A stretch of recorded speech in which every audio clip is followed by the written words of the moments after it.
Merci. Gilles Savary. Oui, je vous remercie de l'extrême précision dans laquelle vous rapportez ce que vous avez vécu sur le terrain. Bon, moi je pense qu'il faudra qu'on demande des précisions au gouvernement. Je suis comme Marc Le Fur, parce que ce qui était vrai en octobre n'est pas forcément vrai au 20 janvier. Peut-être qu'ils ont amélioré comment dirais-je, la maîtrise technique du dispositif. En tout cas, la question se pose d'une façon ou d'une autre. Si le dispositif ne marche pas, nous n'avons pas à payer des dédits pour un système qui ne marche pas. Et pour ce qui est d'octobre, il était bien connu que le dispositif avait des ratés et que les retards de l'époque étaient dus à Ecomove et pas au gouvernement. Donc, je veux dire, ça ne dément rien, ça ne démontre rien, mais ça nous alerte sur un point quand même très important. Je voudrais quand même revenir sur vos 3 pistes. Bon, on a tout à fait le droit de ne pas vouloir l'écotaxe et d'y être opposé, bien évidemment. Bon, étant entendu que ça nous met quand même dans une situation très compliquée, hein, mais bon, c'est un héritage du contrat Ecomove.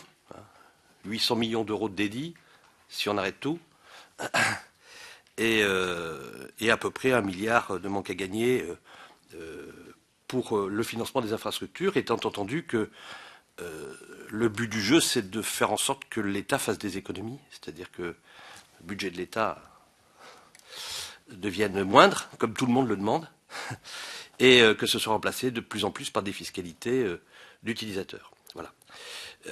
Ce qu'on appelle des redevances, vous avez raison de le dire. Donc, bon, ça c'est un problème qui nous appartient et qui ne vous appartient pas. Mais je voudrais revenir sur les 3 pistes.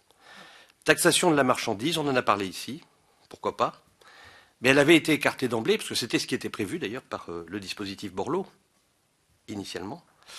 Et il nous était dit, et c'est sous forme interrogative, qu'il était très très compliqué de taxer la marchandise, que souvent dans vos camions vous aviez plusieurs types de marchandises, que vous voyez mal faire de la facturation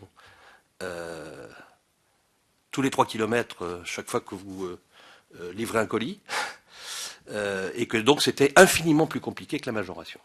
Alors est-ce que l'on peut revenir à un système où effectivement on vous demande de facturer une écotaxe au colis, étant entendu que ça avait été écarté pour des raisons jugées d'extrême complexité.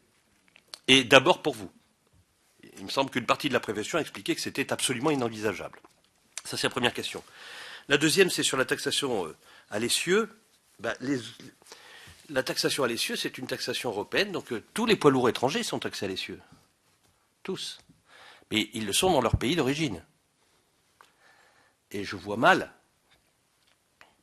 comment on pourrait recouvrer une taxation supplémentaire à l'essieu par rapport, par exemple, sur des Espagnols qui la paient déjà, au moins à notre taux. Et d'ailleurs, je vois mal comment physiquement c'est possible. À un moment donné, il faut bien que les impôts aillent se prélever quelque part. Et en général, c'est chez le national. Vous ne voyez pas des Espagnols venir vous prélever des impôts chez vous. Enfin, en tout cas, ça me paraît absolument inenvisageable.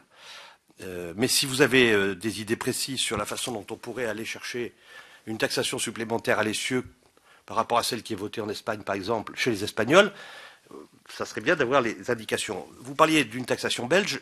Aucune taxation n'est possible dans les pays de l'Union européenne, aucune, si elle n'est pas équivalente pour les nationaux et pour les étrangers. Autrement, ça s'appelle principe de discrimination. Donc la taxation belge des étrangers, c'est une taxation des étrangers, oui, comme l'écotaxe, qui est soumise aussi, ou du moins qui est prélevée également sur les Belges. Ça ne peut pas être autrement, comme l'écotaxe aurait été prélevée sur les Français et sur les Espagnols, qui aujourd'hui ne paient rien, puisque tout le monde sait, puisque vous êtes des Pyrénées-Atlantiques, qu'ils s'arrêtent avant pour faire le plein, et que toute la journée ils roulent pour aller à Luxembourg, qu'il faudrait, pour la taxe à l'essieu, ça serait compliqué de les faire s'arrêter, mais enfin bon, on peut toujours donner rendez-vous sur une aire. Troisièmement, la nationalisation des autoroutes concédées, je pense que vous avez parfaitement raison. On est tous convaincus que là, on a raté énormément de choses en privatisant des autoroutes qui rapportent énormément. La seule difficulté que l'on a, c'est que quand on nationalise un bien, on le nationalise à sa valeur. Autrement, c'est de la spoliation, et donc il faut de l'argent public. C'est-à-dire qu'il faudrait d'abord prélever massivement des impôts, ce qui n'est pas très à la mode, pour pouvoir acheter des autoroutes aujourd'hui très chères, qui ne s'amortiraient que dans le temps. C'est ça un peu la difficulté. Enfin, elle est énorme. La plupart des autres pays en difficulté budgétaire vendent plutôt le patrimoine public, comme vous le voyez en Espagne, au Portugal et ailleurs. Donc voilà, sur les 3 difficultés. Mais ce qui m'intéresserait, c'est vraiment de savoir si, effectivement, vous pouvez soutenir que l'on peut faire de la taxation de la marchandise et que ça vous gênerait pas de facturer à la marchandise. Parce que ça, c'est un point qui vous sépare avec d'autres transporteurs et qui est quand même assez éclairant parce qu'on s'est posé la question ici de savoir s'il fallait pas effectivement taxer les chargeurs. Mais pour ça, il faut recouvrer quelque part l'impôt.